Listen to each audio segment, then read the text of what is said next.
Ok. Y le paso el micrófono al doctor Vesprosmani, que el año pasado o el antepasado nos habló de cosmología cuando Física de estábamos partículas.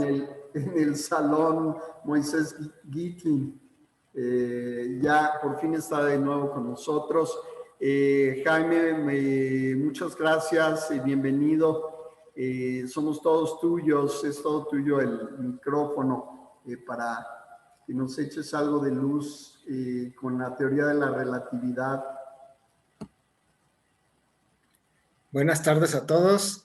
Muchas gracias a Morris por la invitación. Espero que este tema les interese. No sé si este Zoom es de los que separan a los 40 minutos o va a continuar. No, tenemos, Okay. tenemos hora y media, Uh-huh. tenemos hasta las 6:30. Si la última media hora puede ser normalmente la última media hora la tenemos para preguntas y comentarios. Sí, Okay. no estamos tan correteados. Bueno, normalmente lo que hago, bueno, voy a compartir una pantalla y yo creo que yo va a aparecer ahí al lado para que si me quieren ver la expresión facial. No sé si primero pongo compartir pantalla, a ver. Luego esto lo voy a poner en modo pantalla completa.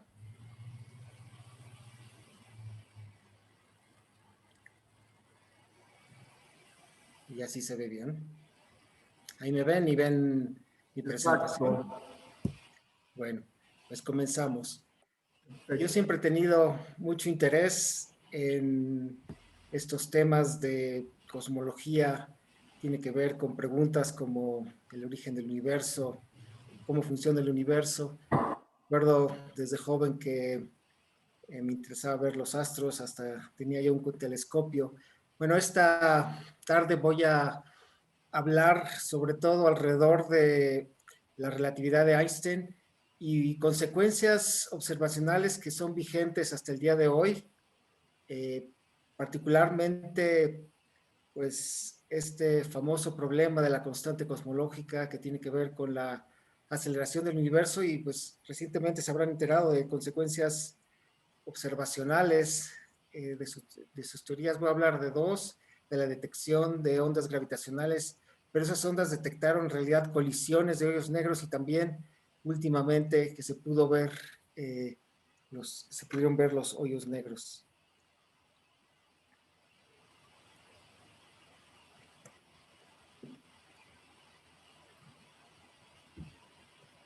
Estoy tratando de pasar mi pantalla.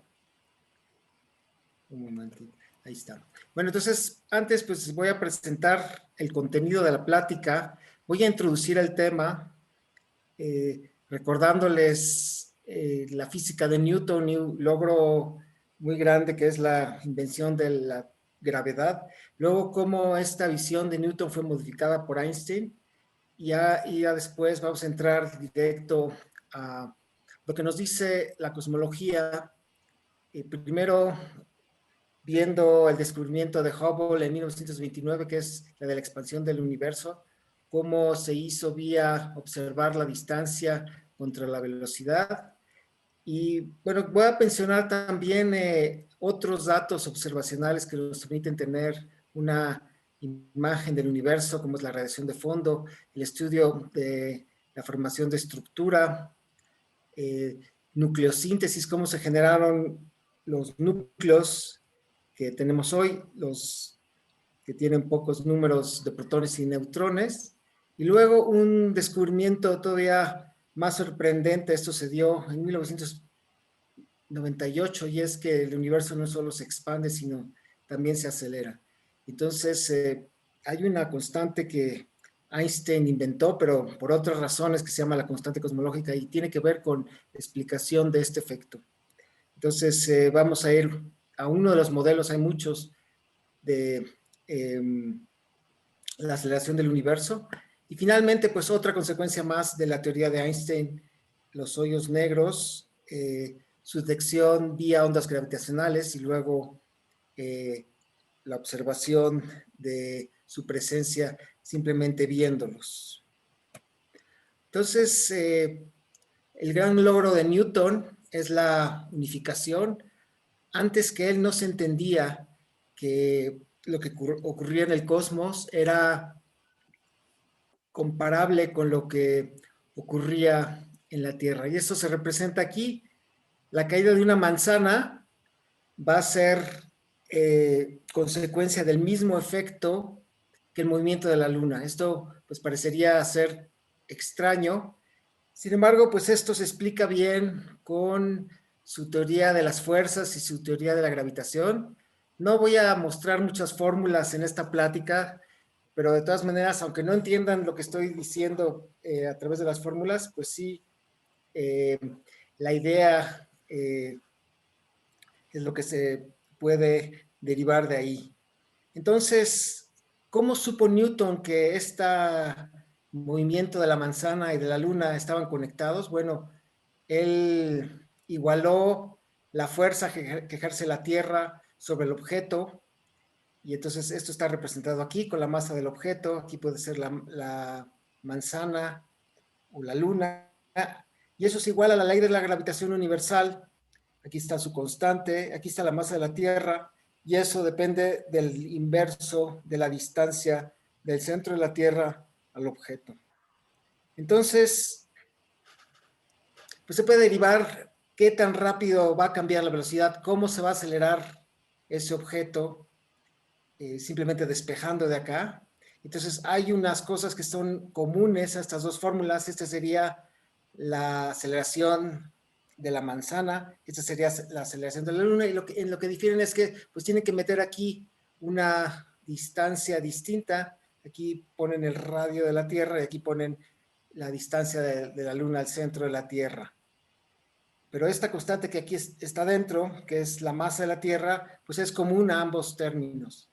Y entonces, si suponen uno, pues pueden derivar el otro, y oh sorpresa, pues resulta que hay una conexión entre estos dos efectos.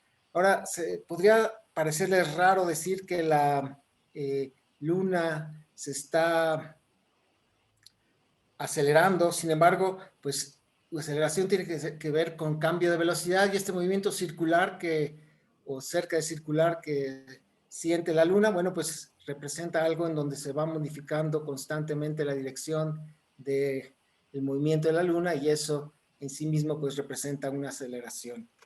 Entonces, pues es una cosa simplemente cuantitativa, sorpresiva.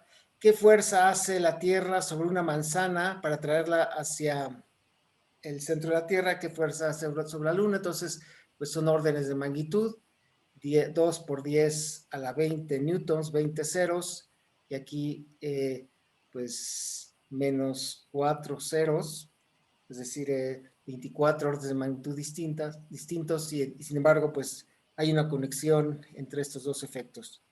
Son, digamos, 27 10 milésimos. De Newton, es una medida de fuerza. Así es. Entonces, son dos fuerzas que hace la Tierra sobre los objetos. Obviamente depende de su masa. Sin embargo, pues estas dos fuerzas tan distintas están relacionadas vía la ley de la gravitación universal y también la segunda ley de Newton. Ahora voy a explicar un poquito más cómo es esto del efecto de la atracción de la Tierra sobre la Luna, o podríamos pensarlo también el efecto de atracción de la Tierra sobre un satélite. Entonces hay una conexión entre el movimiento de una bala de cañón y un satélite. Fíjense, cuando disparamos una bala, pues si no tiene la suficiente energía inicial, pues simplemente pues va a tener un tiro parabólico y va a caer un poco más adelante. Pero si tiene suficiente impulso, entonces pues este movimiento se va a convertir en un movimiento como un satélite, y en todos los casos lo que va a sentir esta bala o este satélite pues es una atracción hacia el centro de la Tierra, que va a ir modificando el movimiento. En vez de que se siga aquí derecho, pues se va a modificar un poco en esta dirección. Entonces eso se representa en términos de una aceleración. Entonces, pues como ven, pues esta es otra manifestación de esta conexión entre movimiento celeste y movimiento terrestre. Ok, y ahora sí. Perdón, Jaime. O sea, Sí, si la bala sale disparada unos 40,000 kilómetros por hora, como un cohete Saturno 5, va a atravesar la atmósfera, ¿no? así es. Ok. Y pues dependiendo de la velocidad que tenga, si puede quedar en órbita o puede incluso salir de la atracción de la Tierra, ¿no? Ok. Entonces, esto es eh, la manifestación de ese efecto. Ok, entonces, ahora sí va, con esta introducción a la teoría de Newton, voy a hacer una comparación a cómo es la visión de Newton a la visión de Einstein, y esto está representado aquí eh, en relación a el efecto que tiene la Tierra, por ejemplo. Ustedes saben que, bueno, el efecto gravitatorio tiene que ver con la masa de la Tierra, y en la visión de Newton, el espacio es vacío. Hay una especie de acción a distancia que siempre fue muy misteriosa. Newton la atribuía a Dios, y sin embargo, pues con esa salvedad, pues uno podía explicar pues todos estos movimientos de los planetas, incluso fuera del sistema solar. Se puede corroborar que se sigue cumpliendo esta ley de Newton. Einstein pues introduce una generalización de su teoría de la relatividad especial y se da cuenta que para incluir también en ese esquema la gravedad, pues va a tener que romper con la idea tradicional del espacio-tiempo, y eso está representado aquí. El espacio se vuelve algo que es dinámico, es decir, el efecto que tiene la Tierra, por ejemplo, en el espacio circundante va a ser el de curvar el espacio. Lo podemos imaginar así como si esto se convirtiera en una especie de coladera, en donde un objeto que cae por acá, pues va a sentir la atracción de la Tierra. Si no tiene una velocidad transversal, pues lo que va a ocurrir es que pues va a caer hacia el potencial que marca la Tierra. Entonces, pues son dos visiones. Esta es la antigua, esta es la moderna, y pues a partir de ahora vamos a considerar las consecuencias de la visión de Einstein que propuso vía su teoría de la relatividad general. Y vamos a estudiar en particular pues los objetos cósmicos. Lo que pasa es que la gravedad es en realidad una fuerza muy débil y solo se manifiesta en objetos muy masivos como la Tierra. Entonces, pues es por eso que necesitamos al cosmos mismo para estudiar sus efectos. Pero antes que eso, quiero nada más hacer un recuento de las ideas modernas que se utilizan para el estudio del cosmos. Y aquí dice primero copernicanismo.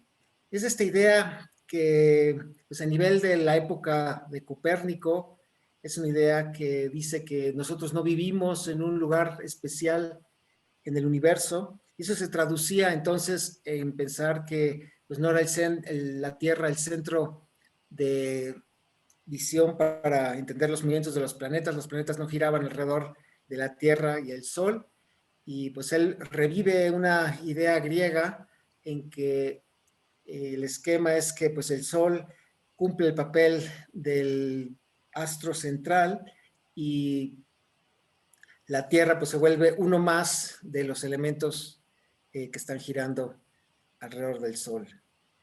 También, bueno, eso se puede generalizar, y podemos pensar que vivimos en un universo donde nosotros no tenemos un lugar especial en el universo. Y bueno, al mismo tiempo eso nos permite entender que si nosotros volteamos a ver al universo, pues lo vamos a ver de una manera en que cualquier otro observador lo vería. Nada más que tengo que hacer la aclaración, aquí está esta idea: vivimos en un universo homogéneo e isotrópico, pero eso es obviamente a gran escala. A escalas pequeñas, pues sí hay un rompimiento de la homogeneidad, de la isotropía, es decir, isotropía que significa que todo se vea igual en todas las direcciones. Homogeneidad es que todo se vea igual en todos los puntos del espacio, pero esto pues se sigue cumpliendo a nivel de una gran escala. La universalidad es que pues entendemos que las leyes de la física también se tienen que aplicar no solo aquí, sino en cualquier otro lugar del universo.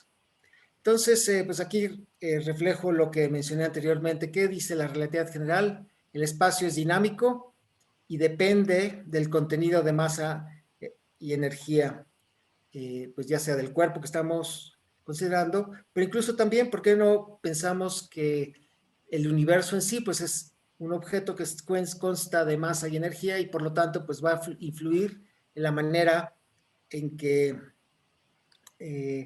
se mueve o no el universo? Bueno, entonces vamos a llegar a la idea de que estamos en un universo en expansión y como les dije, en 1998 se corroboró que no solo estamos en un universo en expansión, sino también estamos en un universo acelerado. Voy a mencionar un poquito más adelante qué significa esto.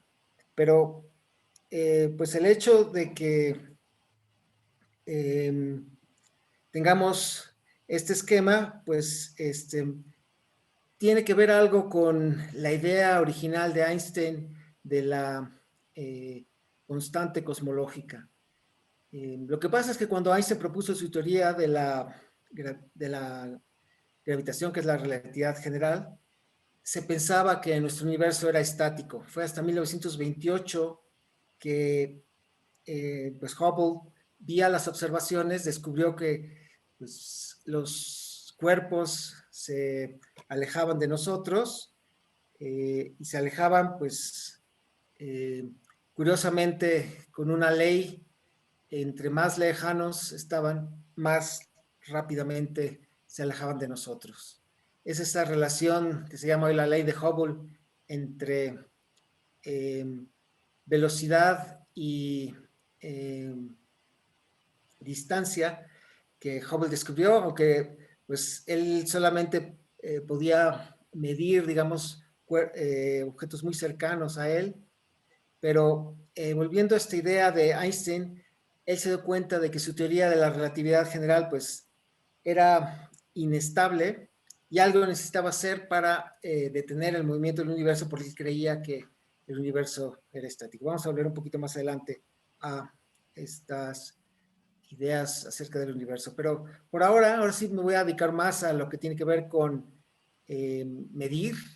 Necesitamos medir distancias y se mide, bueno, ahorita lo vamos a ver, según la luminosidad de un objeto, si conocemos su luminosidad original, absoluta, y hay otra medida, esa sí es muy fácil de hacer, que es la medida del corrimiento al rojo. Ahora, para medir la distancia hay varias formas. Se pueden medir distancias relativamente cercanas vía el paralaje, vía unas estrellas que se llaman cefeidas, y recientemente pues se pudo medir las distancias lejanas con el estudio de las supernovas, y a partir de estas medidas se descubre la expansión del universo, pero que esta expansión es una expansión acelerada. Bueno, entonces, volviendo a Hubble, ¿qué hizo Hubble? Pues nosotros estamos parados en B, mide los objetos que están alrededor de nosotros, mide la distancia a ellos y mide la velocidad con la que se alejan de nosotros. Entonces, pues de esa manera, él plantea la idea de que pues, no vivimos en un universo estático, vivimos en un universo que está moviéndose. Esta es otra imagen de ese esquema. Nosotros estamos aquí y lo que vemos a nuestro alrededor es que pues objetos que se están alejando de nosotros y entre más lejos están, más rápido se alejan de nosotros. Ok, entonces en cuanto a la medida de velocidad, pues aquí les doy la manera en que se hace. Este es un efecto que ustedes pueden reconocer cuando, por ejemplo, pasa una ambulancia cerca de nosotros. Cuando se acerca a nosotros, pues van a sentir que el tono es como más agudo. Eso tiene que ver con la frecuencia con la que llegan estas ondas. Cuando se aleja de nosotros, el tono es más grave. Eso quiere decir que baja la frecuencia de las ondas que llegan a nosotros. Y esa es precisamente la manera en que nosotros sabemos que los objetos se están alejando. Nosotros sabemos, es posible saber cómo se emite la luz, con qué frecuencia, y entonces nosotros medimos la frecuencia con que llegue esa luz, y a partir de ahí, pues hacemos una resta y sabemos, entonces, pues con qué velocidad este cuerpo se está alejando de nosotros. Lo que es más difícil es medir la distancia. Ahora, hay una dependencia natural a lo que pasa cuando pues, nos alejamos de una fuente de luz. Sabemos que esta fuente de luz, pues su luminosidad, la intensidad de su luz va a decrecer según vaya aumentando la distancia. Por ejemplo, si estamos a una unidad astronómica, como está denotado aquí, bueno, pues si la luminosidad original era 1, pues aquí va a ser un cuarto, a 2 unidades astronómicas, a 3 unidades astronómicas va a ser un noveno, es decir, esto decrece precisamente como 1 entre la distancia al cuadrado del objeto. Para saber a qué distancia estamos midiendo la intensidad de la luz, pues obviamente tenemos que saber a qué luminosidad original se emitió la luz, y de esa manera pues ya tenemos esta medida. Ahora, eso es un problema, porque no siempre sabemos con qué luminosidad original se emitió la luz. Entonces, pues aquí están varios métodos para estimar esas distancias. Vamos a ver que uno de los métodos es el paralaje, el otro es el de las estrellas cefeidas o variables en el tiempo, y otro es el de las supernovas. Lo que pasa es que los efectos de aceleración solamente se podían medir a distancias muy lejanas, y estas supernovas pues son explosiones de estrellas que ocurren en galaxias lejanas, y si nosotros conocemos la manera en que estas explosiones decaen en el tiempo, y tenemos una manera de saber la luminosidad absoluta con la que se emite esa luz, pues simplemente midiendo la intensidad de la luz que nosotros medimos, pues tenemos una idea de la distancia a la que se encuentran estos objetos. Entonces, ¿qué es el paralaje? Pues es algo sencillo. Este es un diagrama de cómo nos vemos nosotros en nuestro movimiento de traslación alrededor del Sol. Nosotros en junio, nosotros en diciembre. Este es el objeto al cual queremos medirle la distancia, y estas son estrellas lejanas que para propósitos prácticos podemos pensar que pues, no podemos detectar ningún movimiento en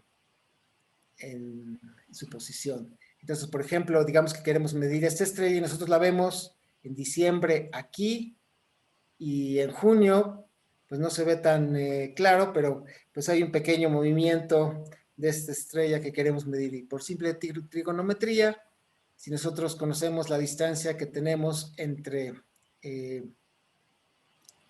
el diámetro de traslación del Sol, de la Tierra alrededor del Sol, entonces, y conociendo este ángulo que se puede medir aquí, pues con eso ya podemos medir esta distancia. El problema, bueno, es que cuando estos objetos están suficientemente lejanos, pues no podemos distinguir esta separación angular, entonces necesitamos utilizar otros métodos. O sea, se calcula la distancia de un lado de ese triángulo, digamos. Así es. Bueno, un lado lo conoces. Este es un ángulo recto. Conoces este ángulo, pues ya con eso, pues si conoces esta distancia y conoces este ángulo, pues ya con eso puedes conocer esta distancia. Entonces es una medición trigonométrica. Así es. Ok. Pero no sirve solamente para objetos que están relativamente cercanos. Bueno. Las estrellas cefeidas, pues son estrellas que varían en su luminosidad, y entonces pues están clasificadas, entonces pues tienen distintos periodos y rondan, pues aquí esta es una gráfica que compara qué tan intensamente emiten, y aquí pues cuál es el periodo de su variación. Entonces, dependiendo del tipo de estrella, pues es posible por lo menos tener un rango de valores de la luminosidad. Entonces, bueno, esa es una otra medida de distancia. La tercera medida de distancia se dio, bueno, a partir de poder primero pues, observar objetos muy lejanos, y eso se hizo mediante el telescopio Hubble. Creo que el telescopio Hubble se lanzó en 1990, luego se descubrió que habían hecho errores en la construcción y tuvieron que arreglarlo en el espacio, y eso fue exitoso, le cambió la lente, y pues con eso se observan explosiones de estrellas que se llaman supernovas en galaxias lejanas, y si uno sabe con qué luminosidad absoluta emiten esas estrellas, pues midiendo aquí la luminosidad relativa, nosotros podemos saber esa distancia. Pues aquí están unas gráficas bonitas de lo que son los remanentes de las supernovas. Hay distintas condiciones que dan lugar a que las estrellas exploten. Básicamente, pues las estrellas podemos pensarlas como que tienen un combustible, y ese combustible está haciendo que haya reacciones constantes, que son básicamente de fusión. La principal reacción es que se convierte el hidrógeno en helio, pero en algún momento pues se acaba ese combustible, y entonces si antes había un equilibrio entre la fuerza gravitacional que hacía que los objetos se atrajeran versus pues la energía cinética del gas. Cuando se acaba el combustible, pues hay como una implosión, es decir, como una explosión hacia adentro, donde todos los objetos van hacia adentro y luego rebotan, y al rebotar, bueno, pues genera una explosión tremenda, y aparte se ve algo muy brillante en el cielo, y después de eso pues queda material en el espacio donde ocurrió la explosión, y digamos, y estos son fotos reales de explosiones de supernovas que hubo anteriormente. Jaime, Okay, ¿todas entonces, esas son dentro de la Vía Láctea o...? sí, yo creo que sí, porque si no habría tanto detalle, ¿no? Para verlas. Sí. O sea, también dentro de la galaxia hay explosiones. Bueno, lo que pasa es que las explosiones de las supernovas no son muy comunes, entonces es por eso que hay que buscar explosiones en otras galaxias. Bueno, y esas hay como una explosión en cada galaxia cada año, entonces pues ahí tienen una posibilidad de medir suficientes explosiones como para tener una medida de varias distancias y tener pues una relación que se busca entre distancia y velocidad. Bueno, entonces ahora sí, pues ya podemos formarnos una imagen de nuestro universo. Es fácil de imaginar. Lo que no es fácil de imaginar es 3 dimensiones, lo que es fácil de imaginar son 2 dimensiones. Entonces, imaginen que nosotros vivimos en un globo como este, entonces pues en cualquier punto de ese globo pues no hay nada especial que defina esa posición, y ese es precisamente el modelo que a nosotros nos gusta. Y ese globo, lo que está ocurriendo es que está expandiéndose, y entonces nosotros estamos en un lugar fijo, pero a medida que el globo se expande, el espacio se expande, y lo que vamos a ver es que cada vez las galaxias se encuentran más lejos, y entre más lejos estén de nosotros, pues más rápido va a parecernos que se están alejando, porque pues hay que tomar en cuenta pues todas estas partes de la expansión. Y también tenemos el efecto representado del corrimiento al rojo que se da cuando se da esta expansión, y es lo que nos permite estudiar la velocidad. Entonces, eso está representado aquí. Esta onda que tiene cierto tamaño bajo un universo más pequeño, pues va a tener una longitud más grande, una frecuencia menor, y eso se va a manifestar en la frecuencia con que nosotros midamos esa onda. Entonces, de esa manera también tenemos una medida de la velocidad del cuerpo de donde se emitió la luz que estamos midiendo. Una pregunta, ¿qué es lo que, ¿sí? ¿Qué ondas o qué es lo que está midiendo que se ve que corre hacia al espectro electromagnético rojo? Bueno, el universo se expande, entonces pues como que es como la ambulancia que vimos, ¿no? Al alejarse de nosotros, pues va a haber más longitudes de onda o más frecuencias, más periodos que va a necesitar eh, la onda para llegar hacia nosotros. Y lo que nosotros vamos a ver es como si pues, inicialmente se emitió con cierto tono, pues aquí lo vamos a ver con un tono más bajo. Es decir, eso es lo que se llama corrimiento al rojo. Rojo significa frecuencias o longitudes de onda más bajas.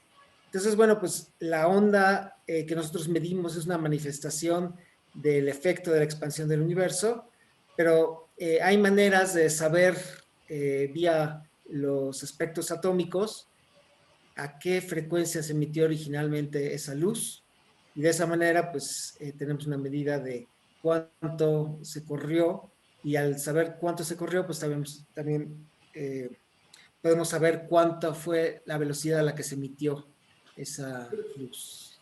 Quiere decir que Entonces si... acuérdate que hay dos medidas, una medida que necesitamos, una medida de la velocidad del objeto y otra medida de su distancia. Sí. Entonces, aquí estamos hablando de la medida de su velocidad.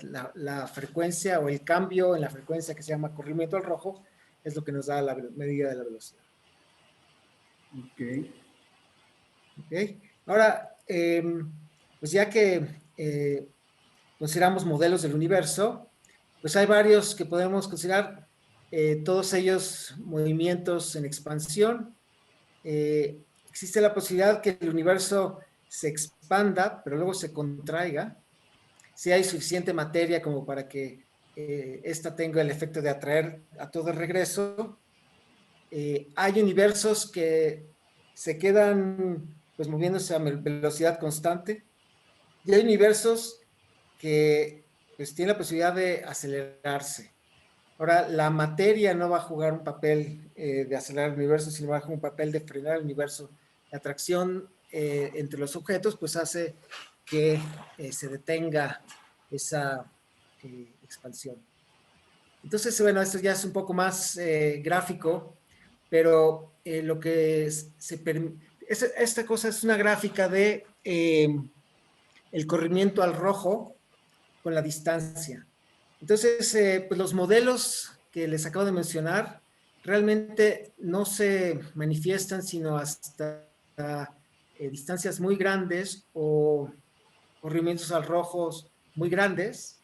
Y entonces lo que ocurrió en 1998 es que se obtuvieron puntos para esta gráfica para que se puedan distinguir universos que son, pues ya sea planos o que son universos que se están frenando y universos que se están acelerando.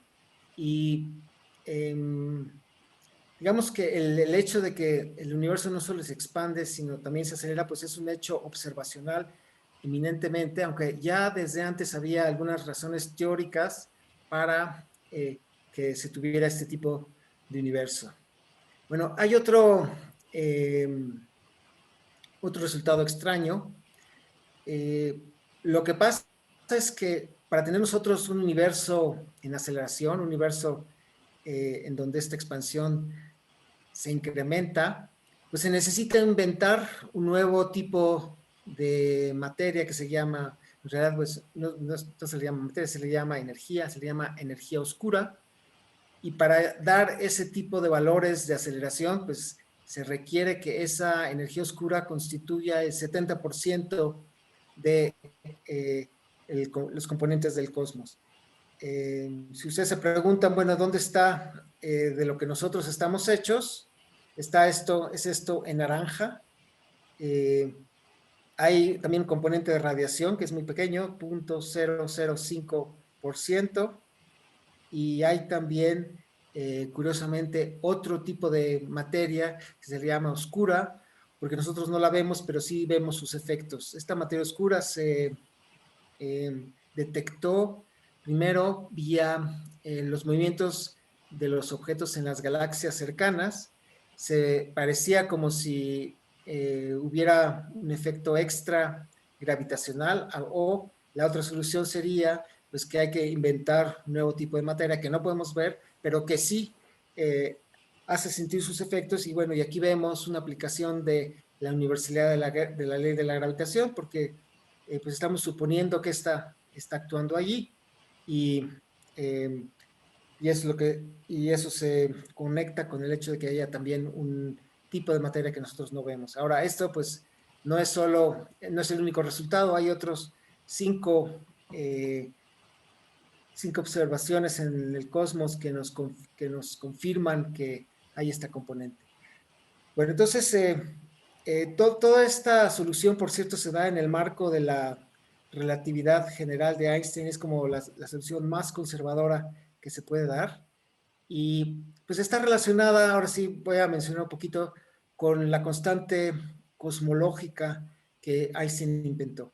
Les dije hace un momento que en los tiempos de Einstein se pensaba que el universo era estático, pero sin embargo en la teoría de la eh, relatividad de Einstein, pues dado el efecto gravitacional, eso también es como la física de Newton, pues este universo tiene que colapsar porque pues, los cuerpos se atraen entre sí. Entonces, pues hay una solución muy sencilla matemática, pero que también tiene ese sentido físico, que permite como una fuerza opuesta a la fuerza gravitatoria, y eso se manifiesta en esa constante cosmológica que inventó Einstein. Bueno, no la inventó, ahorita vamos a ver que en realidad era una constante que ya se había incluido anteriormente en las ecuaciones de Newton, y eso con el propósito de eh, frenar el colapso del universo con la idea de tener un universo estático. Ahora, si ustedes aplican esa idea en la visión moderna, bueno, pues si existe esa componente cosmológica, lo que va a hacer es pues contrarrestar el efecto de la gravedad y precisamente generar un universo que está en la aceleración. Entonces, pues ahí adquiere relevancia la presencia de esa constante. Por cierto, Einstein dijo que pues, él había sido el peor error de su vida, porque pues, no se dio cuenta de que otra manera de interpretar esa constante es precisamente el de predecir la expansión del universo. Entonces, pues él, como todos, pues se sorprendieron cuando Hubble dio estas evidencias. Entonces, eso es lo que estoy mencionando ahora, es como un recuento de la historia de la constante cosmológica. Entonces, se introduce en 1890 por dos físicos, y aquí lo que hacen ellos es modificar la ley de la gravitación. Para los que saben un poquito de física, pues eso se representa con la presencia de un potencial, y ese potencial pues se modifica con esta parte que como que lo corta, lo reduce, y entonces aquí entra una constante que depende de la distancia. Entonces, esta idea la aplica Einstein en 1919 a su teoría de la relatividad general. Entonces, pues esta es la ecuación fundamental de la relatividad general. No se asusten demasiado, pero significa esto que está escrito acá de manera literal. Entonces, del lado derecho se iguala el contenido de energía-momento de un objeto, puede ser del universo, y eso da lugar a que sepamos cómo va a ser la geometría del universo o del objeto que estamos describiendo. Entonces, estos son estos dos lados. Entonces, digamos que originalmente la ecuación de Einstein era sin este término, y esto es una manera sencilla de incluir la constante cosmológica, y tiene el efecto de dar algo repulsivo, contrario al efecto de la relatividad, de la gravitación. Bueno, hay también un desarrollo en 1931, hay un físico soviético que, por cierto, Stalin lo ejecutó por haber sospechado de él, así como ejecutó a mucha gente. Bueno, volviendo aquí, pues Bronstein también considera la posibilidad de que esta constante pues ya no sea constante. ¿Por qué no pensar que esta es una cantidad que depende del del tiempo. Entonces, es por eso que la constante cosmológica a veces la van a entender en algunos textos modernos como energía oscura, y al decir energía oscura, pues se entiende como algo más general, y ahí cabe la posibilidad de que esta energía oscura no sea constante. Jaime, de estos caracteres, ¿cuál es el de la constante cosmológica? La lambda que está aquí, esto es, digamos, en la teoría newtoniana, aquí tienes una función que decae, y entonces eso se manifiesta en la teoría de la relatividad, digamos que modifica la geometría y da un efecto como... ¿Es la que parece A? Sí, exacto, es una delta. Delta, Griega. ¿verdad? Sí, es una delta. Es que estoy Okay. acostumbrado a ver la delta cerrada por abajo. Sí, bueno, pues aquí, a lo mejor porque es mayúscula, no sé. Bueno, pero este es el simbolito de la famosa constante De la cosmológica. constante cosmológica. Y geometría, geometría aquí lo podemos traducir a otra cosa para entenderlo mejor? Donde igualabas geometría a energía menos momento. Ya me estoy Geometría, adelantando. ¿cómo lo podemos entender ahí? Yo creo que para eso me tendría que regresar, me voy a regresar varias y voy a mostrarles lo que mostré inicialmente.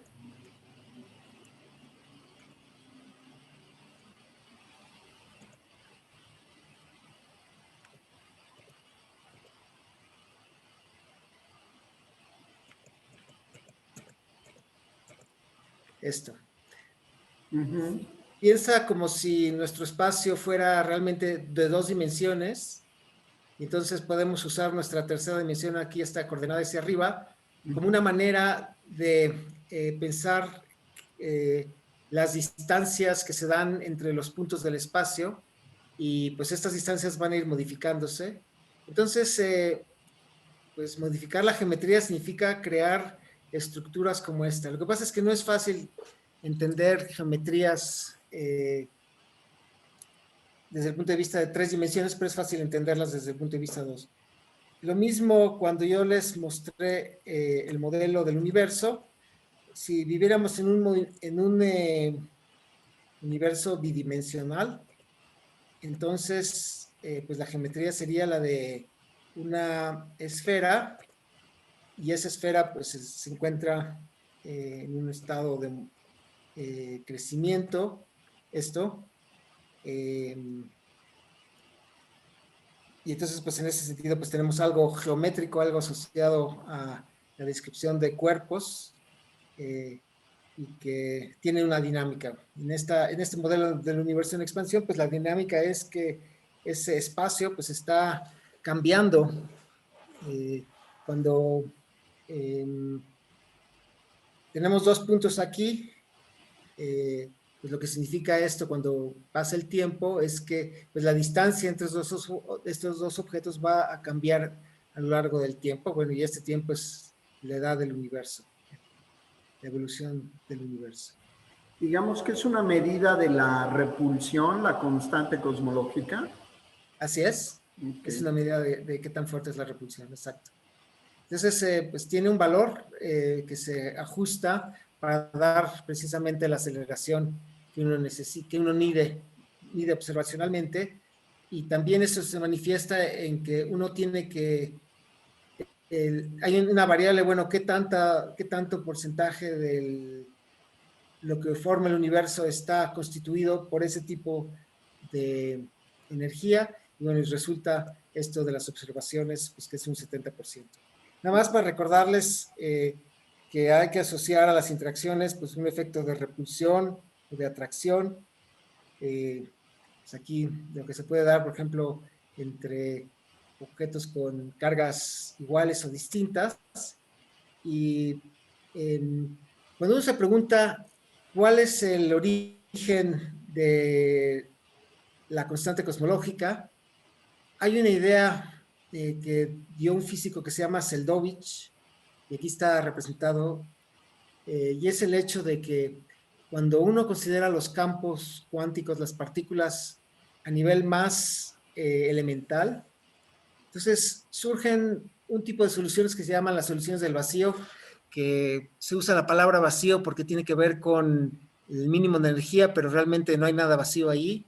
Como ven ustedes, pues es un medio en donde pues, están los campos y las partículas y aparecen de manera fluctuante. Esta es una representación de estos campos, pero en una solución particular de la física de partículas que tiene que ver con la interacción entre los protones, pero de todas maneras, pues simplemente se los pongo porque pues, al principio parecía como si pues había una posibilidad de resolver el origen de la constante cosmológica o de la energía oscura. Y la manera de hacerlo es pues calcular la contribución de todos esos campos se puede hacer utilizando las variables de la física. El problema es que ese tipo de comportamiento, bueno, es un comportamiento que se entiende como que al universo le gusta crecer, porque de esa manera se va incrementando esta energía del vacío. Entonces eso genera, pues desde el punto de vista de la presión, una presión negativa, y eso contrarresta la presión positiva de la atracción newtoniana. El problema es que cuando uno pone los numeritos, sale esta contribución 10 a la 122 órdenes de magnitud mayor de la que se mide cosmológicamente. Entonces, pues este es uno de los misterios de la física. Tiene el comportamiento correcto, la energía del vacío, pero no tiene el comportamiento desde el punto de vista cuantitativo. Ok, entonces, pues una vez que se entiende que el universo está en expansión, pues cuando uno echa el reloj hacia atrás, pues eso significa que el universo tiene un comienzo, eso es lo que se llama la gran explosión o el Big Bang, y esta gran explosión pues resulta que tiene evidencia no solo en el sentido de que nosotros vemos a los cuerpos expandiéndose, o al universo expandiéndose y alejándose los cuerpos uno de los otros, sino hay distintos momentos en la historia del universo en donde distintas observaciones nos dan una idea acerca de lo que ocurrió. Entonces, en esta historia, pues, se marcan los distintos tiempos. Cuando uno va hacia atrás en el tiempo, esos tiempos microscópicos, 10 al menos 43 segundos, eso se llama el tiempo de Planck. Pues es el tiempo, el primer tiempo sobre el cual nosotros tenemos una conexión con la física. Hay momentos en que en la parte inicial del universo predomina la radiación, la luz, y en la parte final de la evolución del universo que está por acá, predomina la materia. Entonces, ese predominio de la luz, pues es una situación que dejó como una especie de fósil. Finalmente la luz se desacopló, dejó de interaccionar con la materia y como que pues se propagó de manera autónoma. Entonces hay una radiación que se llama la radiación de fondo, que se ha medido, eso se descubrió en los años 70, se había predicho también en estos modelos de evolución del Big Bang. Entonces, pues es muy fácil saber qué es la radiación se llama radiación de cuerpo negro. Agarren cualquier objeto y caliéntenlo, les va a resultar que ese cuerpo emite frecuencias, pero de una manera muy determinada. Y eso tiene que ver con aspectos generales de la interacción de las partículas que lo forman. Y también hay una relación entre cómo emiten esos objetos y la temperatura a la que emiten.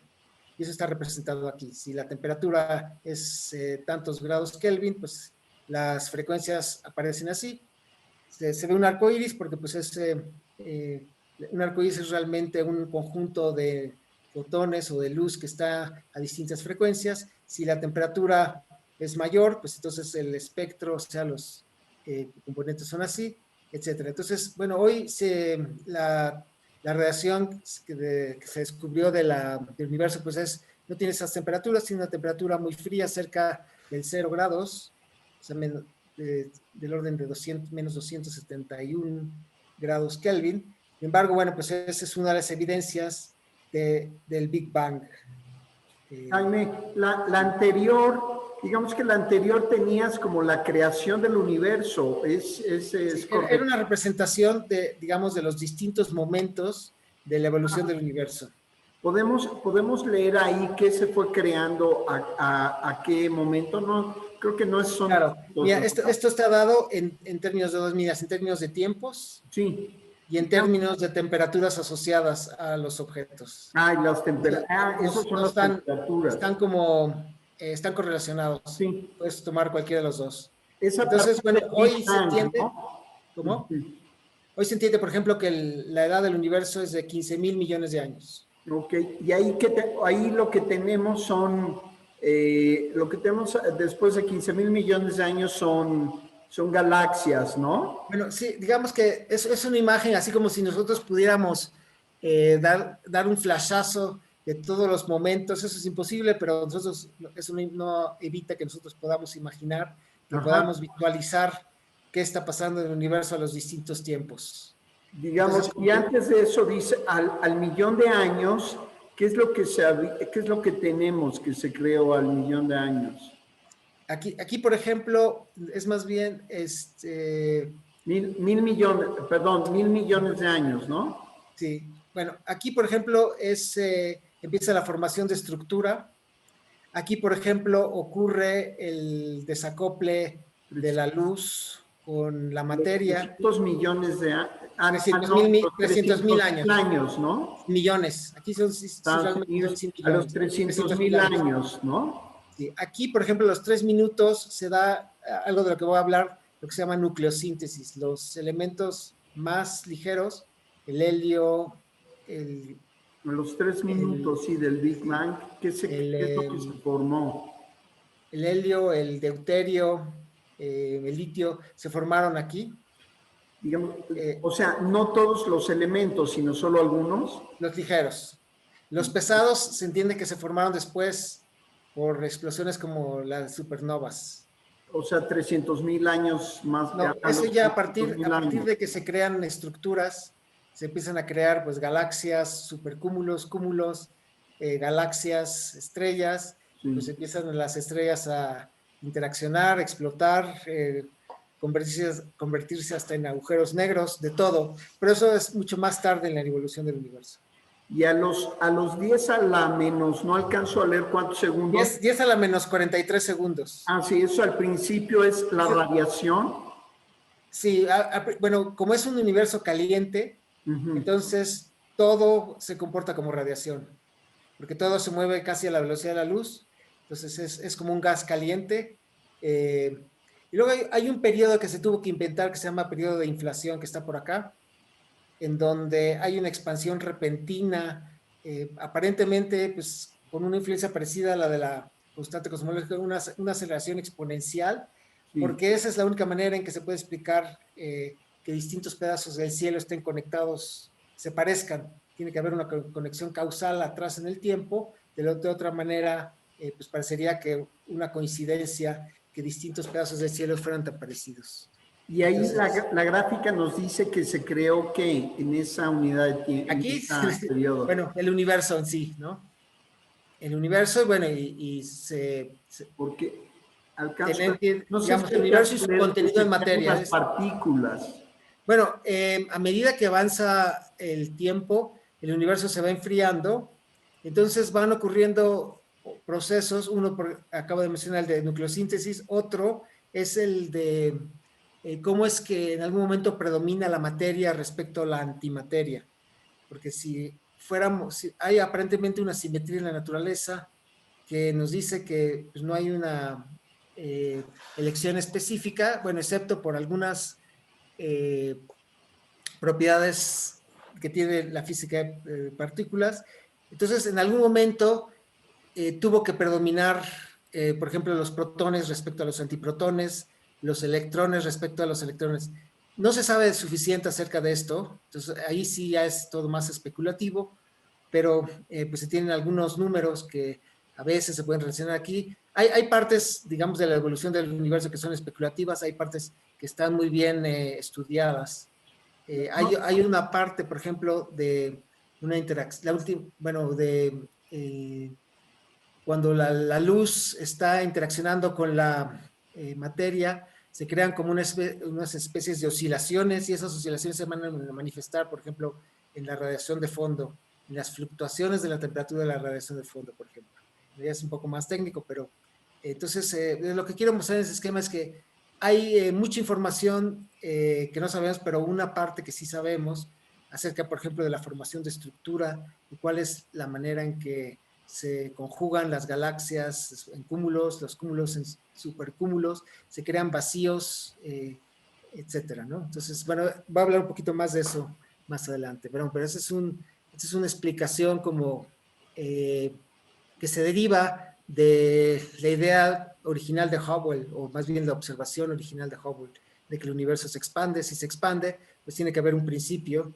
Y entonces, por ejemplo, la radiación de fondo fue una predicción de la idea del universo en expansión, porque pues se entendía que en algún momento pues dominaba la radiación y se entendía también que tiene que haber una especie de fósil de esa radiación que efectivamente se descubrió en los años 60. Bueno, aquí Jaime lo dice a nivel Instituto de Física, pero ya leído a nivel, digamos, Vox Populi, Ajá.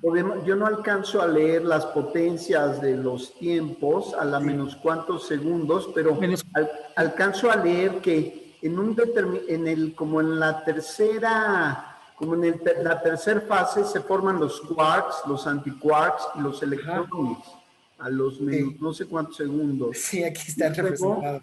luego, a la siguiente fase, dice esta gráfica que se forman los positrones, los protones, los Sí, neutrones y los mesones. Creo así que es. a la 10, no, las potencias no las alcanzo a leer.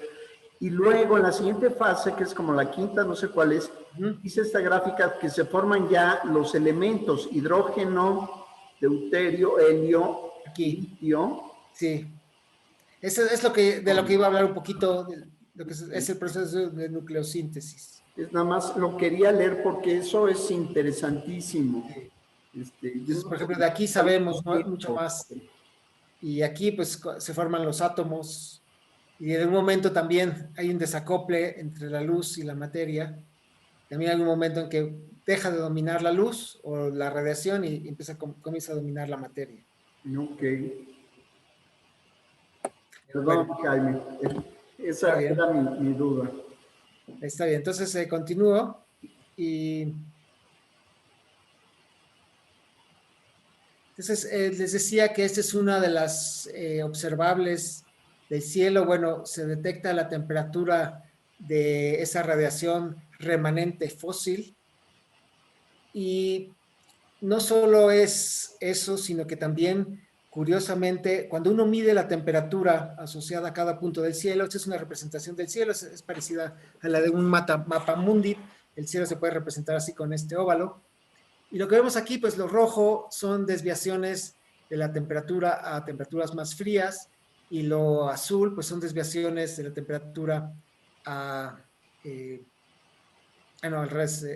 Lo rojo es más caliente, lo azul es más frío. Bueno. Pero lo importante aquí es que pues esas fluctuaciones no son aleatorias, nos dan información acerca de cómo estaba cómo estaba configurado el universo anteriormente, cómo se distribuía la materia con respecto a la radiación y pues también aquí hay logros interesantes porque pues hay predicciones que se pueden dar y que dan lugar precisamente a este tipo de fluctuaciones. Aquí realmente se necesita un análisis estadístico para hacer una descripción de este tipo de fluctuaciones, pero el tipo de fluctuaciones se pueden predecir vía estos modelos de interacción materia y eh, energía oscura también y radiación. Bueno, entonces vamos a ver otros observables. Este es el observable que mencioné acerca de la generación de estos elementos ligeros, el helio, helio 3, litio, deuterio. Entonces, esto está relacionado con un parámetro que es una constante en la historia del universo que se usa mucho, que tiene que ver con la razón del número de fotones con el número de bariones, y esta es una cantidad que no varía en la evolución del universo. Y entonces, pues resulta que hay una predicción de cuáles tienen que ser las abundancias de esos elementos en el universo. Se pueden medir las abundancias. Entonces, pues eso es una manera de comprobar que, digamos, observacionalmente, pues se tiene que encontrar este tipo de abundancias para el helio 3, para el litio. Entonces hay una confirmación. Entonces quiere decir que nosotros entendemos la manera en que se generaron esos núcleos. Ahí pues hay que aplicar conocimiento de física nuclear y conocimiento también de cómo se dan estas reacciones nucleares. Jaime, el más abundante, que es el helio, ese es el más abundante es el hidrógeno. Bueno, ese no está, pero a ver, voy a... A ver, regresamos. Está como que el hidrógeno es el elemento básico, y a partir de ahí se cocina todo lo demás. Entonces, bueno, obviamente eso está, cuando dicen abundancias relativas, están relacionadas con la cantidad de hidrógeno que hay original. Entonces, pues hay como un 25% de helio respecto a la cantidad de hidrógeno del universo. A lo que iba es que el helio es el que se está formando en las estrellas, ¿no? En los soles. Bueno, ahí también, bueno, lo que pasa es que las estrellas comienzan no solo con puro helio, sino comienzan con una cantidad de hidrógeno. Entonces el helio también se forma allí, pero también se forma una cantidad primordial del universo. Entonces son dos tipos de helio, pero efectivamente también hay formación de estos elementos en las estrellas. Aquí tenemos, hasta abajo tenemos el hidrógeno, el deuterio, que es el hidrógeno. No, bueno, el deuterio ya es un tipo de hidrógeno, efectivamente, pero lo que no se ve, pues es el hidrógeno puro, que es realmente un solo protón. Pero el elemento más abundante del universo es hidrógeno, y eso serían elementos que se encuentran en el polvo interestelar, y de esa manera se puede entender pues bueno, se puede medir qué cantidad hay de esos elementos, y a partir de ahí pues corroborar la actividad de la nucleosíntesis con estos. Gracias. Ok. Bueno, entonces el otro observable que hay es el de la formación de estructuras, porque los cuerpos que se generan de las estrellas se organizan en galaxias, las galaxias se organizan en cúmulos, los cúmulos se organizan en supercúmulos, y esos supercúmulos pues forman estos filamentos. Cuando uno ve, digamos, al espacio lejano, pues lo que uno encuentra, la verdad no sé si esto es observacional o es de un modelo, pero pues uno ve grandes vacíos y también grandes acumulaciones de materia. Bueno, y este es un efecto simplemente de la estadística y también de la atracción gravitacional. Entonces, lo que muestro pues es medidas que se han hecho para detectar esas estructuras a todas las distancias posibles, y esta es una investigación en donde se tomó parte del cielo, y esto está graficado según el corrimiento al rojo, el redshift, o según los años luz hacia el pasado, donde se encuentran esos elementos. Entonces, lo que vemos es que pues hay estructuras, y esas estructuras pues se tienen que poder reproducir según los modelos. Y efectivamente pues hay gente que se dedica a hacer estos cálculos. Entonces pues se parte de una formación relativamente homogénea, y se deja que las computadoras actúen, obviamente metiendo ahí la interacción newtoniana. A veces es necesario también incluir efectos de la energía oscura, dependiendo pues en qué época del universo estamos viendo. Y bueno, entonces pues ven aquí distintas estructuras que se van formando, y esto pues sí es un efecto de los modelos. Hay manera de caracterizar estadísticamente estos modelos, y eso se tiene que comparar con lo que se observa. Jaime, para entender esto, estoy entendiendo que esta es la densidad de cuerpos en el espacio de acuerdo a la proximidad de la Tierra. No, digamos que uno va tomando a partir de, pues no sé, del millón de años. Sí. Uno toma pues una distribución relativamente homogénea de materia y de materia oscura y deja que actúen las ecuaciones de la física. Entonces, pues uno ve cómo se van conformando las distintas estructuras. Si uno se fija hacia en el cielo, digamos que nosotros estamos parados aquí, entonces nosotros estamos obteniendo información de distintos lugares del universo, pero al obtener información de los lugares más lejanos, estamos también obteniendo información acerca del pasado. Es como si nosotros, pues aquí observamos el estado inicial más homogéneo y a medida que transcurre el tiempo, pues vamos a ir observando configuraciones pues cada vez más complicadas, hasta que, bueno, en las partes más cercanas, pues vamos a ver ese tipo de formaciones. Entonces, esa es la manera en que uno estudia si uno está en lo correcto, si uno entiende bien, si está haciendo una descripción correcta de los fenómenos. Uno puede pues, ver si está funcionando la teoría de la gravedad como se debe, ¿no? Entonces, es lo que está representando acá. Ok, entonces, pues con esto concluyo lo que tiene que ver con la parte cosmológica de la teoría de la relatividad, pero entonces ahora me voy a ir a una predicción también muy interesante, es la predicción de las ondas gravitacionales. Eso lo podemos entender también como desde el punto de vista del electromagnetismo. Bueno, nosotros en ese caso, pues tenemos varias manifestaciones de este efecto. Por ejemplo, cuando acercamos la mano a un contacto, bueno, ahí no se tienen ondas, se tienen como campos estáticos. Bueno, si tienen una configuración de C, pues va a ser estático, si es AC va a ser oscilante.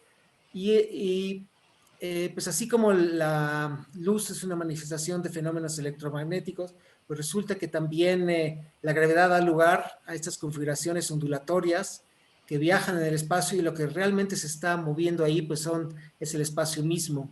Eso significa que si nosotros pudiéramos detectar esas ondas, lo que veríamos es que pues simultáneamente pedazos de nuestro espacio se van a modificar en una dirección u otra. Y es precisamente lo que se inventó aquí. Se inventaron aparatos, eso se llama un interferómetro. Esta es la representación digamos, esquemática, y son dos aparatos que realmente existen, se les llama LIGO, y hay dos de ellos, uno en este lugar, en el estado de Washington, que se llama Stanford, y esta es la foto del interferómetro, y este es otro que está en esta área de Luisiana, el lugar se llama Livingston, y hay, pues, ¿qué? 3.030 kilómetros de diferencia entre estos dos objetos. Lo que pasa es que estas cosas para lo que sirven es para detectar diferencias en las distancias que se pueden dar en ciertas direcciones. Para poderlas detectar, lo que se hace es, se lanza luz, esta luz se divide en dos pedazos, y entonces hacen que se reflejen en esos espejos, luego se combinan, y si no hay movimiento en estas dos direcciones, pues la luz va a interferir de manera normal, pero si hay movimiento va a haber un desfase en esas frecuencias de la luz, y ese desfase se va a poder detectar, y de esa manera se detecta también que hay un movimiento. Lo que pasa es que esta es una medida tan sensible, ¿no? Se van a sorprender del tamaño, de la diferencia de distancia que se da, es 10 a la menos 18 metros, o sea, un punto, luego 18 ceros, luego un 1, ese es el tamaño de la diferencia. Entonces, pues esas diferencias pues también pueden ser causadas por múltiples efectos, por ejemplo, pues un temblor de la tierra, un camión que pase cerca, unos pasos de alguien que dé en el laboratorio.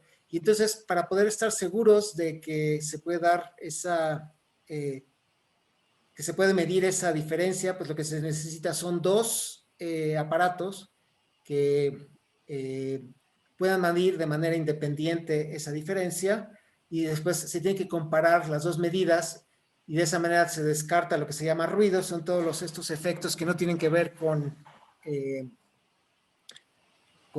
lo que se está midiendo, que es el efecto de una onda gravitacional. Jaime, ¿Okay? entonces, esta imagen, estamos viendo los equipos que detectaron la existencia de ondas gravitacionales. Con esto Yes. confirmaron la existencia de ondas gravitacionales hace 2 o 3 años, ¿verdad? Bueno, lo que pasa es que la existencia de las ondas gravitacionales, ya había evidencia de la existencia de las ondas gravitacionales porque pues hay de los años 70 se estudiaron unas estrellas binarias, pero estrellas binarias muy pesadas y que están cercanas unas a las otras, y lo que se detectó es que esas dos estrellas, pues, como que van aumentando su periodo de rotación, se van juntando, van perdiendo energía, y si están perdiendo energía, pues la única manera posible en que podrían perder energía sería ondas gravitacionales. Entonces, como que ya había evidencia de la medida de las ondas gravitacionales, eso lo hizo un físico que se llama Taylor, y también pues por ello ganó un premio Nobel. Sin embargo, no había una detección directa de las ondas gravitacionales, y eso se dio por ahí de los años, no sé, 2015, ya estoy seguro.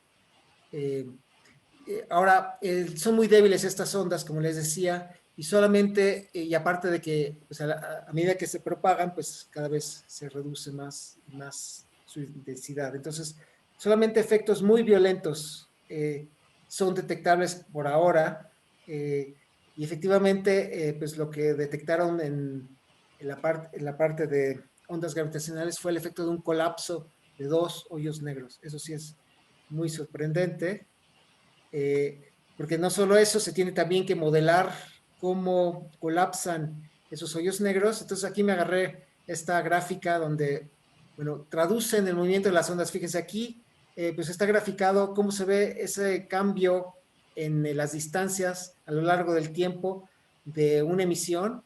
Entonces, pues para saber que se trata de una señal real, pues estas dos tienen que coincidir, y efectivamente, pues es lo que está representado acá. Entonces, lo que hicieron aquí en este video que voy a poner es que tradujeron estas oscilaciones pues a sonido, porque también el sonido pues es una cuestión que tiene que ver con frecuencias, con cómo se eh, propagan ondas de presión en el aire o en algún material.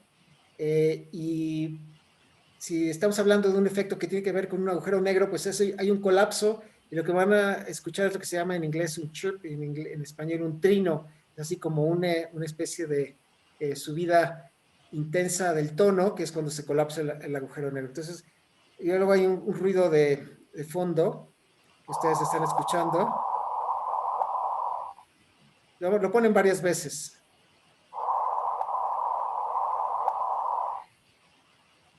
Bueno, Esto es entonces, lo si que quieren, midieron en LIGO, ¿no? bueno, midieron en los dos. Ajá. Solamente pueden confirmar la medida digamos, cuando tengan una señal coincidente. Pues, obviamente tienen que ver que esto coincide en los tiempos también. Entonces lo que hacen es como que tienen pues una cinta con todos los movimientos que sufrió su interferómetro en las distintas direcciones a distintos tiempos, y tienen que comparar esas dos cintas.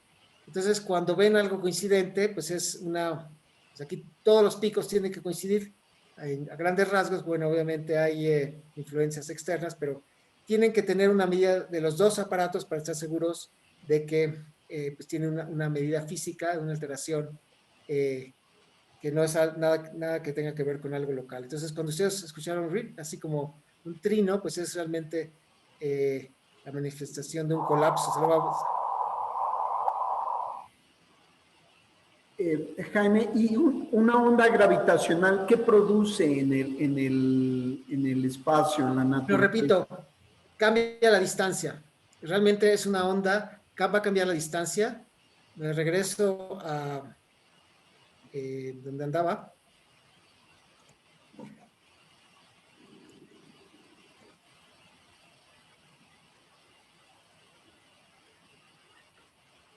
Eh, digamos que al pasar la onda a través de la Tierra, este brazo pues se va a alargar un poquito. o este se va a cortar, y lo mismo va a ocurrir con esto. Lo que pasa es que es una onda que influye de manera coherente, aunque sean dos lugares distintos de la Tierra, y de esa manera pues se detecta que tiene el mismo origen. Entonces realmente lo que se detecta es un cambio en la distancia entre dos puntos. Y ese cambio en la distancia pues se detecta vía un interferómetro, se lanza luz y se hace interferir, se hace que parte del haz vaya en una dirección, parte del haz vaya en otro, y luego aquí hay espejos, luego se hace que esos dos haces vuelvan a coincidir. Entonces, si no hubo cambio en la distancia de estos lados, pues no se va a detectar un cambio en la intensidad de la luz. Pero si hay un cambio, pues entonces se tiene que detectar. Entonces, eso que vieron en, en esta gráfica son pues realmente pues las fluctuaciones en la distancia que hubo en uno u otro brazo de los interferómetros. Entonces,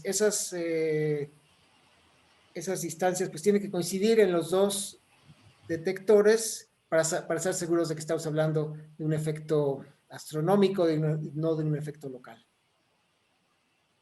Ok, entonces, pues con esto, este es uno de los...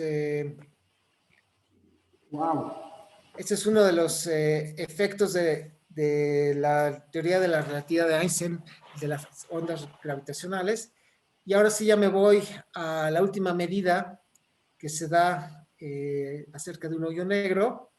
Y esa medida, o sea, una cosa es detectar su efecto vía una onda gravitacional, otro efecto es verlo realmente. Entonces, bueno, ustedes saben que un hoyo negro pues es un efecto de la relatividad de Einstein. Lo que pasa es que si una masa es lo suficientemente pesada, a distancias suficientemente cortas, simplemente nada ni la luz va a poder salir de allí. Y en el universo, pues se dan estas configuraciones en donde, pues, a veces estas supernovas no colapsan finalmente supernovas, colapsan en agujeros negros. Bueno, entonces, ¿cómo se midió, cómo se vio ese agujero negro? Bueno, se inventó un sistema que se llama Event Horizon Telescope, que en realidad es un conjunto de muchos telescopios que están detectando a distintas longitudes de onda. En particular, bueno, aquí este es uno que está en Chile, que se llama ALMA, que está conformado pues de varios detectores a la vez. Y pues así como está están otros detectores. Si se acuerdan lo que les mencioné cuando hablé del paralaje, entonces lo que se necesita para poder distinguir distancias lejanas, pues es que nos posicionemos suficientemente lejos, y eso es precisamente el sentido de tener estos telescopios. Aquí solamente represento uno, pero así como ese, pues hay muchos en el mundo. Entre más de ellos, mejor, y entre más distribuidos también mejor. Entonces, finalmente, pues les muestro el efecto que tiene un agujero negro en la propagación de la luz. Nosotros estamos parados aquí, entonces hay todo tipo de rayos que a nosotros nos llegan de una región cerca del agujero negro. Imagínense que hay una fuente de luz que está por detrás. Entonces, pues un rayo que vaya suficientemente lejos, pues simplemente a lo mejor se va a deflectar, pero de manera suave. Uno más cerca, pues se va a deflectar más. Hay algunos que incluso van a entrar en órbita, y hay otros que nunca van a salir. Finalmente, el efecto principal de ese agujero negro es que pues aquí no se va a ver ninguna emisión de luz. Y en esta parte pues hay una emisión como borrosa. Entonces sí es una foto real, lo que les pongo a continuación. Entonces esta sí se dio, me parece, en el año 2019, las medidas se hicieron en el año 2017. Obviamente pues hay mucho cómputo que hacer, comparar los tiempos en que se están dando estas medidas, pero finalmente pues esta es la imagen. Bueno, Esa es entonces, pues, esa es la ¿no? primera imagen obtenida de un hoyo negro, Así Jaime. es, así es. Okay. No, me parece, no sé si está en una galaxia no muy lejana a nosotros. Hay un agujero negro en nuestra galaxia también. Hay indicios de ello, pero creo que no hay suficiente, hay como una región de polvo que no permitiría este tipo de observaciones. Entonces, eso sería un agujero negro de una galaxia cercana. Y bueno, pues con esto concluyo. Les agradezco su atención. Aquí tengo una imagen de un museo interesante, artística, que intenta describir la relatividad de Einstein. Bueno, pues aquí tiene elementos como las mallas estas que representan los puntos del espacio y luego los objetos que conviven ahí, y eso todo en un conjunto, que es una de las ideas de la teoría de la relatividad de Einstein. Pues bueno, les agradezco la atención. Gracias, Jaime. No te había dicho, pero son 6:24. Nos quedan, yo creo, 6 minutos. Pues tú te encargaste de hacer las preguntas, pero pues a ver si hay otra. Sí. Antes de pasar a una pregunta que ya no va a haber más tiempo, te haría otra pregunta. Si tuvieras que explicarle la relatividad de Einstein, la general y la especial, a una ama de casa, ¿qué le dirías? La especial, yo le diría que cada observador moviéndose a una velocidad tiene su propio tiempo.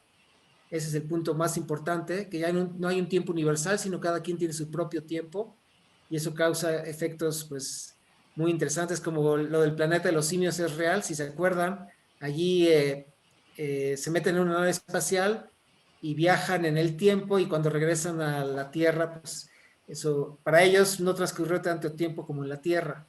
Y ahora, respecto a la relatividad general, lo importante es que el espacio influye sobre la materia y la materia influye sobre el espacio. Esa es la idea básica. Ahora sí pasamos, debe haber unas 30 preguntas, y por el tiempo yo creo que nos va a alcanzar para una más.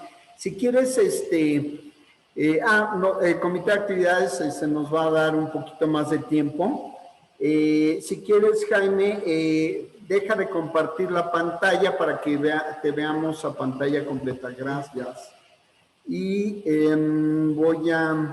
voy a pasar a vista de galería para ver manos levantadas. Julieta tiene la mano levantada. Adelante, Julieta, tu pregunta.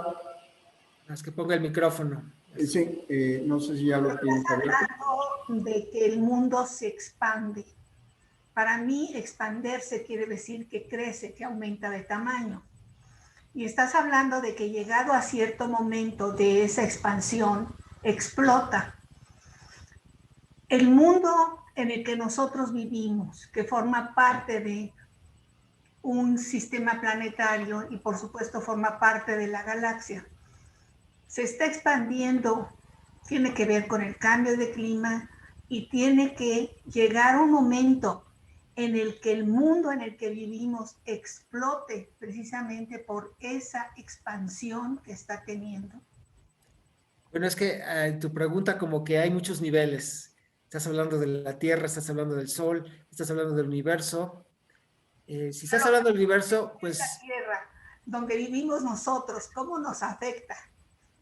Bueno, de lo que nos va a destruir, pues eso va a ocurrir dentro de unos, no sé, 4,000 millones de años, es que el Sol va a explotar. Pero creo que no te tienes que preocupar por lo pronto. Respecto, pues hay otros problemas locales, eso sí, del cambio climático, pero esos son efectos simplemente de la actividad humana. Entonces, bueno, eso se pueden arreglar, y parece que Biden pues está tomando el liderazgo de arreglarlos, entonces tampoco te tienes que preocupar. A lo mejor lo que va a ocurrir en unos 50 años es que se van a empezar a inundar algunas de las playas, algunas de las ciudades costeras, y sí, sí hay un cambio en el clima, pero digamos que es otro nivel. Entonces, pues no sé pero cuál de todos niveles. ¿No implica también crecimiento en las medidas? Bueno, respecto a la expansión del universo, pues lo que aparenta que va a ocurrir es lo que llaman la muerte fría. Eso era como muy triste, no va a haber un regreso, no va a haber una gran implosión, sino que esa aceleración pues va a hacer que nosotros, todos los objetos se alejen unos de los otros, dejen de interaccionar, y que pues simplemente haya como una especie de muerte del universo. Pero las medidas, por ejemplo, mi casa que mide 100 metros, en mi casa con esa expansión aumenta de tamaño a 120, no lo afecta, no es en ese sentido. No afecta porque Lo que se aleja pues son cada vez, entre más lejanos los puntos, pues más va a sentir el efecto, entre más cercanos, menos. Pero a nuestro nivel, pues es prácticamente imposible de detectar esa expansión, aunque tienes razón, pues tiene que estar presente. Gracias. Muy interesante. Se están alejando las galaxias, Julieta, no afecta, no nos afecta a nivel planeta Tierra, sistema local, ¿no? Pero tiene razón de que ocurre. O sea, también a nivel pues microscópico tendría que manifestarse pero simplemente es indetectable, es tan pequeño el efecto que es como si no existiera. Jaime, en ese sentido, había una confusión entre universitarios que estaban dando valores de las velocidades a las cuales se está moviendo la Tierra, el Sol, el sistema solar y la galaxia. Y no recuerdo los valores, tal vez tú te acuerdes de cajón de estas velocidades, igual nos las dices ahorita. Pero lo más, el punto divergente, el punto de debate era la velocidad de la galaxia. Alguien decía que la galaxia se está desplazando a la velocidad de la luz. ¿Tú qué dices al respecto, Jaime? Es que hay muchos movimientos relativos de nosotros respecto al Sol, del Sol respecto a la galaxia, que la galaxia respecto al resto del conjunto de galaxias que están cerca, que llaman el grupo local. Pero hay un marco de referencia que nos permite saber respecto al universo cómo nos estamos moviendo, y es el marco de referencia de la radiación de fondo. Cuando uno se fija y mide estas fluctuaciones de la temperatura, el primer dato que uno puede ver ahí es que en una dirección todo está corrido hacia el rojo y en la dirección opuesta todo está corrido hacia el azul. Eso significa pues simplemente que nosotros tenemos un desplazamiento respecto a ese marco, y ese es el que hay que considerar. No puede ser que nos movamos a velocidades de la luz, porque solamente ocurre para los cuerpos que no tienen masa, y nosotros como cuerpos masivos pues no podemos acceder. Podemos acercarnos a la velocidad de la luz, pero nunca vamos a llegar a la velocidad de la luz. Exacto, eso es lo que me suena más lógico. Pero digamos, a ojo de buen cubero, a ojo de Hubble, ¿hay un dato de a qué velocidad se está moviendo la galaxia? Sí, pero la verdad no conozco el dato. Okay. Bueno, o sea, pueden ver cuánto se está moviendo respecto a las otras galaxias, ¿no? Eso. Déjame ver si podría saber un dato. Pero son, digamos, respecto a la velocidad de la luz, pues velocidades pequeñas. La velocidad de la luz son 300,000 kilómetros por segundo, y eso serían 300 kilómetros por segundo, algo así, ¿no? Dos órdenes de magnitud, o 3, 4, claro. respecto a la velocidad de la luz. Entonces, son efectos pequeños. Son del marco que decimos de la física, incluso no relativista, incluso a veces Aquí te llaman un ratito, ¿sí? Es suficiente aplicar la física de Newton en algunas condiciones, porque describe muy bien algunos efectos, como en el sistema solar.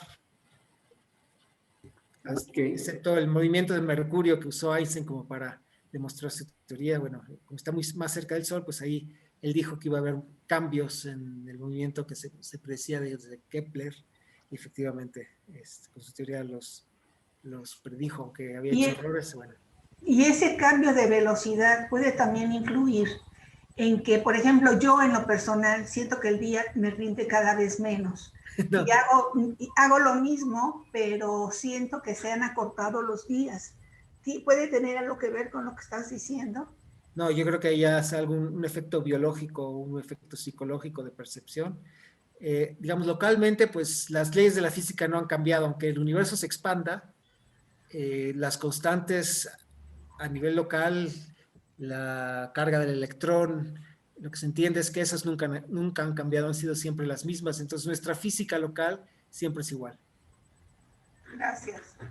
Muy interesante. No sé si Jaime Bank tiene pregunta. No. Yo tengo varias, Jaime. Bueno, no, la que sí diría... Ahorita la tenía la tenía en la punta de la lengua, mi siguiente pregunta. ¿Alguien más que se anime? ¿Algún ingeniero que había la vez pasada? Sí, a un ingeniero, pero nuestro ingeniero no se... Tenemos otro ingeniero, y sí está aquí, Jaime Podolsky. No sé si tiene pregunta.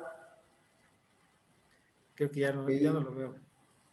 Mientras te podría preguntar cómo calculó... Ah, bueno, hablando de Newton... Está JPR 10. No está Sí, JPR Podolsky también es ingeniero, pero no nos contesta. Ok. Pero ahí te va otra pregunta ingenieril, Jaime.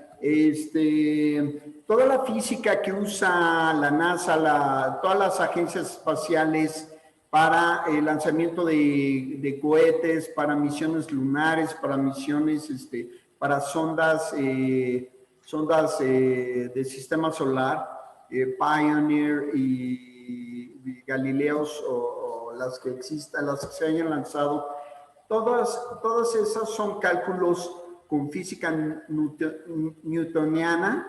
Bueno, depende. Para propósitos de grandes distancias, bueno, de efectos no demasiado precisos, sí, pero por ejemplo, todos hemos usado el Waze, que usa el posicionador, y ahí lo que miden, bueno, se usa medir los tiempos en que se obtiene la señal desde 3 puntos, y ahí sí hay que tomar, por ejemplo, en cuenta efectos de la relatividad general para tener precisión. Entonces, dependiendo de la precisión que tú requieras, para algo así como para saber tu posición en la Tierra usando las señales emitidas por 3 puntos, lanzan una onda, entonces midiendo los tiempos asociados a cada una de las señales es posible dar una posición dentro de la Tierra. Bueno, ahí sí, por ejemplo, hay que tomar en cuenta efectos relativistas. Cuando la luz cae hacia la Tierra, bueno, pues ahí está la atracción gravitatoria, se va a modificar su trayectoria, y etcétera, ¿no? Si requieres mucha precisión, es necesario tomar en cuenta efectos de relatividad general. Ok. Tenemos más ingenieros. Está Manuel Levinson muy calladito, pero debe tener alguna pregunta. Ok. A ver, sí, tiene una. A ver, Manuel, abre tu micrófono, Manuel. Aprovecha que aquí está Jaime para... Prender la luz aquí. La primera... Bueno, buenas tardes.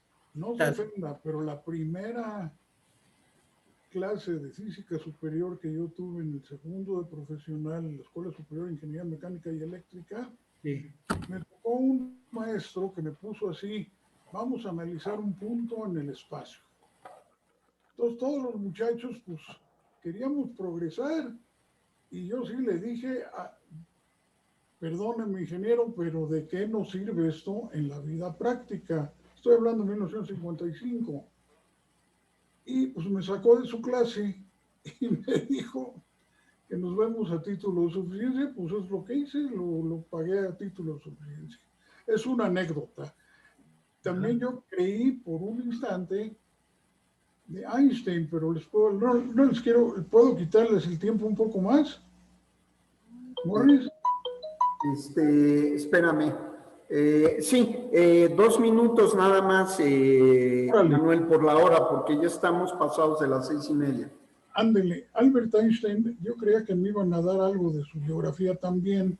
Él fue el que tenía picaporte para ver al presidente Truman. Picaporte quiere decir que él podía entrar a la oficina del presidente a la hora que quería.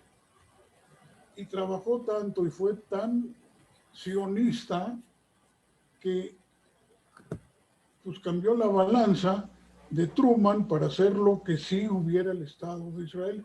Tan es así que lo propusieron para presidente del Estado de Israel. No lo aceptó porque dijo que era un honor que él no merecía. Ya, tan. Una anécdota nada más. Gracias, Manuel. Miriam, que siempre tiene buenas preguntas, tiene una pregunta o comentario. Miriam, ¿puedes abrir tu micrófono? Gracias, felicidades a Jaime y a ti, porque nos presentas verdaderamente casos que nos ilumina. Yo la pregunta que tengo es todo eso que acabas de contarnos, Jaime, y que a mí me cuesta bastante trabajo digerirlo, ¿en alguna medida ayuda a que tomemos las decisiones a futuro como para poder crear vida humana en otros planetas? Por ejemplo, todo este rollo que acaba de pasar del viaje a Marte, etcétera. Todo ese estudio que tú llevas Lo último no haciendo escuché. Todo ese rollo que acaba de pasar, ¿qué? sobre el viaje de este elemento a Marte, de saber lo que Ya. pasa en Marte, la sonda y todo esto. Todos estos estudios de los que tú hablas en algún momento permitirán que creamos que podemos tener una vida social, una vida humana en Marte. En cualquier planeta. O en otro planeta, con base en los estudios que tú has realizado. Realmente esto tiene que ver más con lo técnico. Para saber cómo se va a comportar el ser humano, pues ahí se necesitan las áreas, yo creo, la psicología, la sociología, pero sí importan porque pues solo, digamos, estas técnicas o estos conocimientos nos van a permitir sobrevivir, si, a lo mejor hasta explorar otros sistemas solares. Ya se está hablando de la posibilidad de que a lo mejor en un siglo se pueda hacer un viaje a las estrellas cercanas. La más cercana está a 4 años luz, Alpha Centauri. Y bueno, obviamente no podemos viajar a esa velocidad, pero a lo mejor podríamos tardar 40 años en llegar allá. También pues, es importante saber cómo pueden convivir los seres humanos, ¿no? En condiciones tan adversas como las de una nave espacial, un lugar aislado, etcétera. Pero bueno, A eso, perdón, a eso me refiero, no a la posibilidad psicológica o social, sino si al entorno físico de otro planeta nos va a permitir, gracias a estos estudios que tú, entre lo que tú estás haciendo, es decir... No directamente, pero por ejemplo, pues serviría, por ejemplo, para saber dónde hay planetas, dónde hay material, dónde hay posibilidad de tener combustible, ese tipo de cosas. Eso, claro, por supuesto que sí puede ayudar, aunque eso ya a nivel más de astrofísica que de cosmología. Gracias. Gracias, Miriam. Gracias. Tenemos un piloto también, hablando de viajes espaciales, tenemos un piloto, no sé si tiene pregunta o comentario, Rubén Sagui. Yo quiero contar una anécdota a lo que dijo, ¿cómo se llama? Bueno, Jaime. Dicen que Faraday fue a ver a la reina Victoria. Faraday es uno de los que descubrió las leyes del electromagnetismo, entonces que la reina visitó su laboratorio y pues vio todos estos aparatos y pues era la época en que la electricidad era solamente una curiosidad. Entonces le preguntó a la reina, bueno, muy interesante, pero ¿para qué sirve todo esto? Y le contestó Faraday, pues no lo sé, pero yo le aseguro que en 50 años la gente va a pagar impuestos por esto. Y tuvo razón. Entonces ahí ya le interesó a la reina. Pues sí. Pues, probablemente, seguramente con esto que estoy presentando así como algo pues de pura investigación, pues de algo podrá servir, pero no sabemos todavía de qué manera. Jaime, otra pregunta, bueno, ya la última pregunta, ¿cómo está el Instituto de Física? ¿Sigue cerrado o qué? Estamos todos en casa, algunos experimentales que sí necesitan estar ahí están yendo, lo que sí es que tuvimos un paro de la facultad de 2 semanas y eso es porque algunos profesores que no son permanentes no les pagaban, no sé por qué, y creo que eso ya se está arreglando. Bueno, entonces esos son los problemas que tenemos. Acabo de recibir un correo, pero no me dio tiempo de abrirlo, que hubo vandalismo en la UNAM hoy. Bueno, voy a ver de qué se trata. Sí, bueno. Ya sabes, nunca falta. Sí, estamos como sostenidos de 2 alfileres porque el gobierno nunca apoya a la UNAM realmente. Bueno, y ahorita sí estamos en una etapa más difícil para la universidad. Sí, para la ciencia en general. Para la ciencia en México, exacto. Y levantó la mano Jaime Bank y Miriam, Miriam, adelante. Es una pregunta totalmente personal. Jaime, ¿eres familiar de Mauricio Fortes? Sí, yo soy, creo que no sé si me la habías hecho la vez pasada. No. Sí, yo soy primo. Sí, porque su apellido segundo es Vesprosvani. Yes, somos hermanos. Eva, su mamá era Vesprosvani. Es que Claro. Jorge, en paz descanse, era mi compañero en la escuela. Ah, mira. Gracias y felicidades. Gracias. Jaime, muchísimas gracias. ¿Hay otra pregunta o ya con eso? Bueno, no sé. Bueno. No te oí. ¿Había otra pregunta? ¿Hay otra pregunta? Quería yo comentar algo. Eva, adelante. Sí, felicitarte, Jaime. Gracias. Me pareció muy, muy difícil la plática. No sé nada de física, pero tuve un muy buen amigo que seguramente lo conoces bien, que es físico nuclear, que se llama Lázaro Brown. Claro, sí lo conozco, no muy cercanamente, pero sí, él ha dado también pláticas ahí en el Deportivo. Pero pues muy difícil plática, entonces no sé si puedes dar en el futuro algo más accesible a todo público. Pues lo voy a procurar, pero entonces que me dejen un tema pues más sencillo. Nada más que Sí, que lo de Einstein es muy interesante porque obviamente Einstein era un personaje no solamente en la física, sino era un personaje como ser humano. Así es. Se sabe que tenía muchas cualidades. No sé si nos quieres hablar un poco de eso. Ya que estamos hablando del tema, les quiero recomendar una serie de National Geographic. No sé si tengan acceso a ella, si no, no sé cómo la podrían conseguir, pero se llama Genius y es su historia personal y profesional de contexto muy, muy bien hecha, muy interesante. Genius, acuérdense. Creo que la vi en YouTube, Jaime. ¿Está en YouTube? En YouTube creo que se encuentra, creo que es la que vi. Y si tengo por ahí el link, se los voy a enviar en el chat de Polémica, y a los que no están por correo electrónico. Es genial, como dice Jaime. Porque tuvo una vida muy interesante, bueno, y él estuvo presente en todos los conflictos del siglo XX, de la Primera Guerra Mundial, luego en la Segunda, bueno, huyó de Alemania, estuvo viviendo en los tiempos en que se agravaba la situación debido al nazismo, se tuvo que ir a Estados Unidos, contribuyó con la construcción de la bomba atómica en Estados Unidos, etcétera. Sí, es un tema. Y también sus conflictos personales, familiares, con su esposo, sus hijos. Antes de llegar a Estados Unidos, llegó a Cuba, y en Cuba lo recibió mi bisabuelo, que era presidente de la comunidad de Cuba. Muy bien. Mira. ¿Tienes fotos o algo? Pues a mí me gustaría tener. Sí, tengo fotos. Tengo una foto, la única que tenemos. ¿Podrías enviarla? Sí, déjame buscarla y la fotografía y te la mando. Sería muy interesante. Julieta, escanéala y compártela aquí en Polémica. Y donarla, no sé, al archivo de la comunidad judía al mismo tiempo de México, porque pues tiene valor histórico. Voy a buscarlo. Tengo que buscar muchísimas cosas que me dejaron mis papás, pero la voy a buscar. Sí, escanéalas, las interesantes, y donas una copia al archivo de la comunidad. Claro que sí, con gusto. Jaime, la última pregunta, ¿se conmemoró algo de la relatividad del 29 de marzo? No, bueno, es el natalicio de Einstein. El 14 es el natalicio, ya pasó. No, bueno, lo que sí se celebró fue los 100 años de la relatividad, bueno, en 2005, esos tipos de eventos, los de 100 años, pero estos así eventos no somos como que celebramos a Benito Juárez todos los años. Bueno, agradecemos muchísimo a nuestro doctor Vesprosvani el habernos... Gracias por la invitación y la atención a todos.